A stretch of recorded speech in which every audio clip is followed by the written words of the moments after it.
Kataa kukataliwa. Wakati wowote watu watakukataa, kuna nyakati utapitia za kukataliwa. Kuna nyakati utapitia za vita ambayo kile unachokifanya ukapigwa vita, ukazuiwa, upinzani kwenye kazi, kwenye biashara, kwenye ndoa, kwenye malezi ya watoto na kadhalika. Kuna changamoto nyingi utapitia, mojawapo ni kukataliwa. Sasa siku zote kataa kukataliwa. Kataa kukataliwa. Namaanisha nini ninaposema kataa kukataliwa? Watu wengi sana ambao wamefanikiwa, ikiwemo Yesu mwenyewe, wanafunzi wake, watumishi wa Mungu na wafanyabiashara wakubwa unaowaona leo hii, walipitia nyakati za kukataliwa. Lakini kilichowatofautisha na mtu ambaye hajafanikiwa ni kwa sababu walikataa kukataliwa. Walipokataliwa hawakujikataa. Walipopingwa hawakujipinga.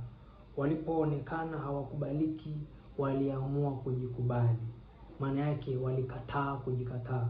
Na kukataa kujikataa, dalili ya kwamba huyu mtu amekataa kujikataa ni kwamba ataendelea kufanya kile anachokifanya, haijalishi changamoto atakazokuwa anazipitia.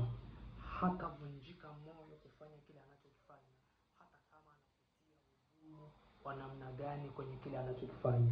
Ni kwa sababu kuna changamoto anazozipitia, lakini hatakubali kuvunjika moyo. Hatakubali vikao watu walivyokaa vimvunje moyo.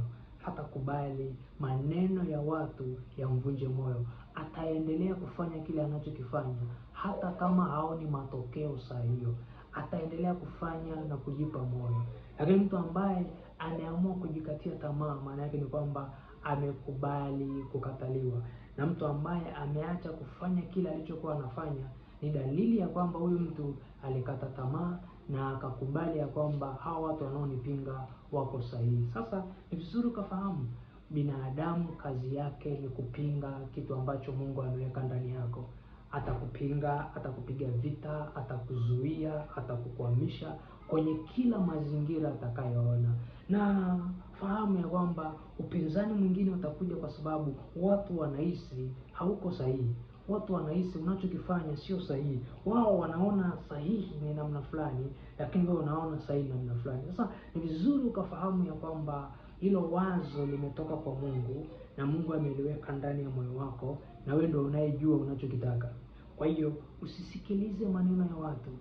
Fanya kile unachokifanya kama uko sahihi. Usife moyo, usivunjike moyo, endelea kutenda bila kukata tamaa, bila kurudi nyuma.